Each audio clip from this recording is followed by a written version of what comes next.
Welcome to Classics Queens podcast. I'm Kathy. And I'm Jess. And we are part of the Brock University Department of Classics and Archaeology 3P98 Engaged Leadership in Classics course.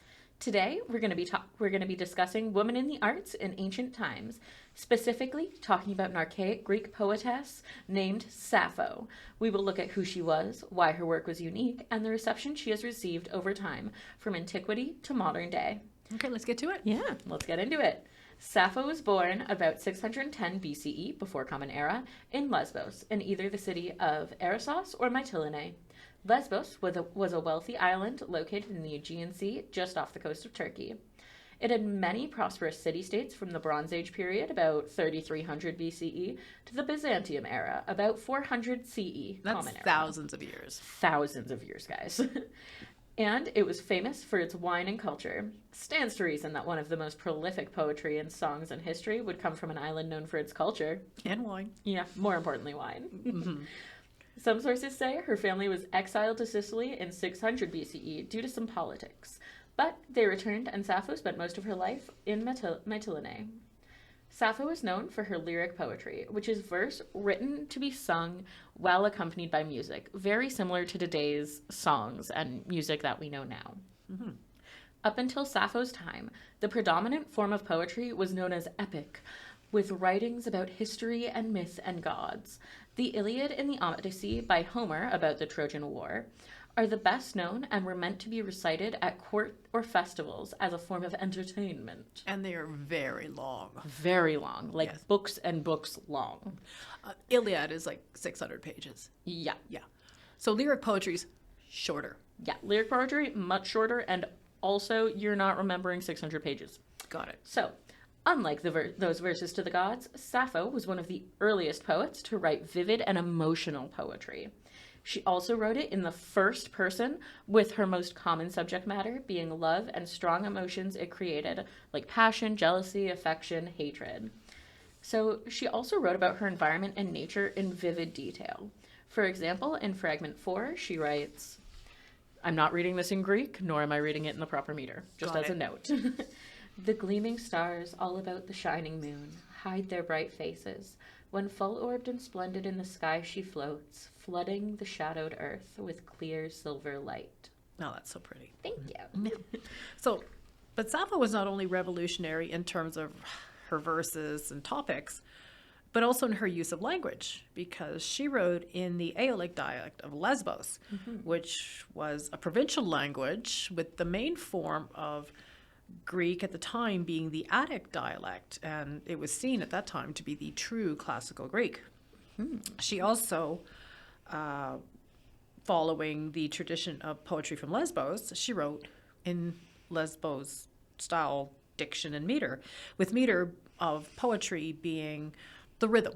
We know. So for people at home, it's like meter, it's like da da da da da. Yeah, like like that type of thing. like Shakespearean tones or kind of rap music. Yeah, it gives you that beat and how the words fit into lines Yeah. and that. So she wrote in an Aeolic meter, very, very distinct from other forms of poetry at the time in Greece. And she became so prolific at it that it became referred to as the Sapphic meter, which it's still referred to as today and utilized in that respect.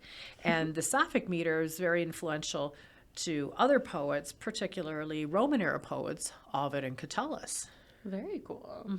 So she was such a prolific poet that she's believed to have written more than 10,000 lines. Unfortunately, only about 650 survive today.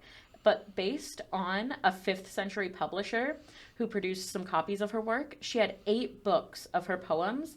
And in antiquity, she was counted among the greatest of poets and was referred to as the poetess, just as Homer was called the poet. Sappho herself claimed that the muses, which are the gods of music and poetry and acting and literally like all the Arts. Thank you. Thank you. I love when I can't remember the simplest of words. So, yeah. Sorry. The muses made her blessed and enviable, is what she claims that they did, and made sure that she would never be forgotten. Unfortunately, only one of her works survives in full, and it is the Ode to Aphrodite, which we'll get more on later. Okay. But, it's interesting to talk about the muses because Puto, oh my gosh. Pluto. I know. Plato called her the 10th muse.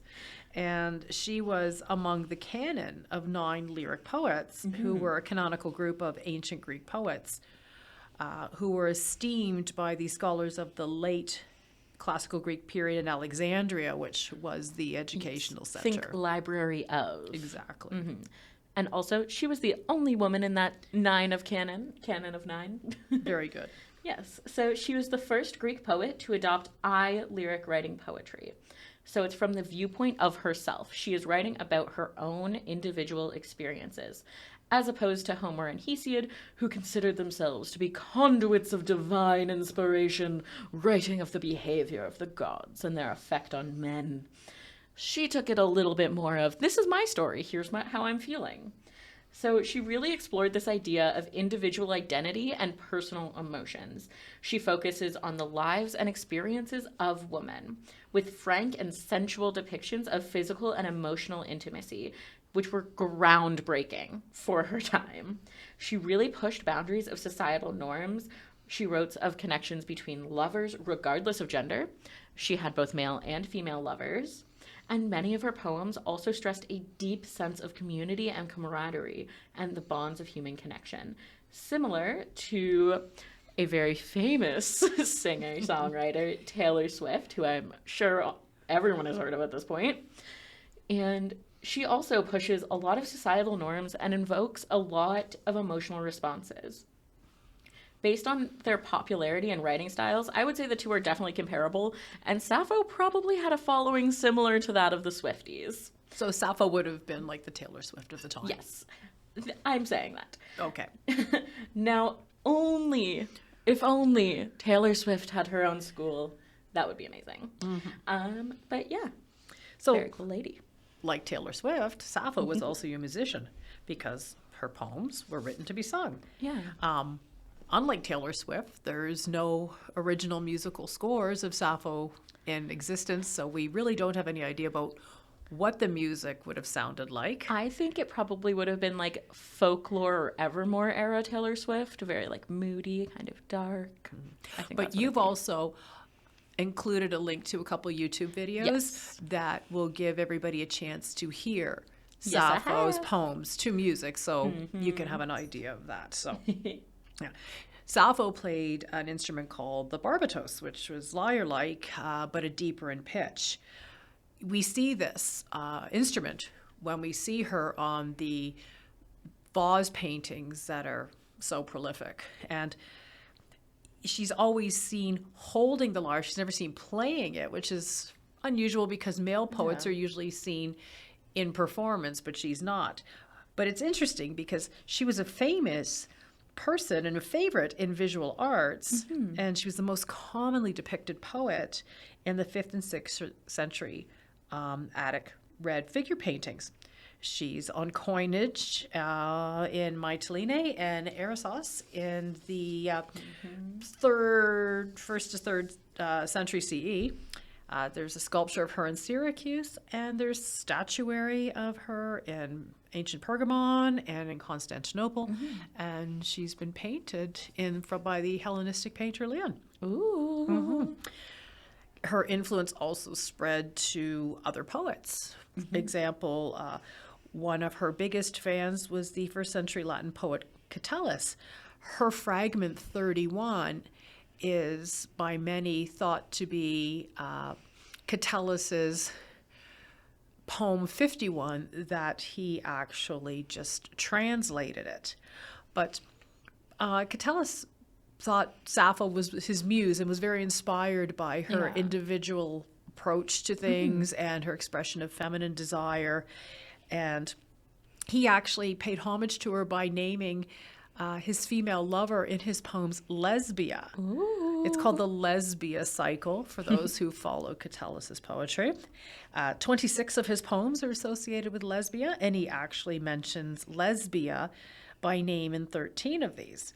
But unlike Sappho, his approach is more heterosexual, but he's still invoking this feminine desire, and it's a real vehicle for his critique of Rome and in their social and aesthetic value. So why don't we compare the two of them? You read Sappho's 31 and I'll read Catullus' 51, and people can decide same, homage, interpretation, whatever. Yeah. Again, we will be reading these in English and not in proper meter. So Sappho's 31? Sappho's 31. Yeah.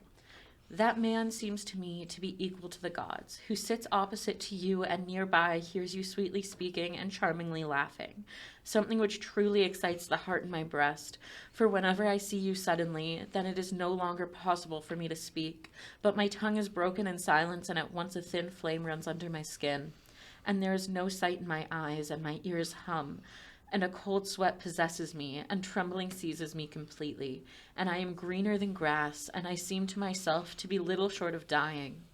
But everything must be ventured, since even a needy person. And that's where it cuts off. Very nice. Thank you. So my Catullus is from the book by Peter Green, The Poems of Catullus.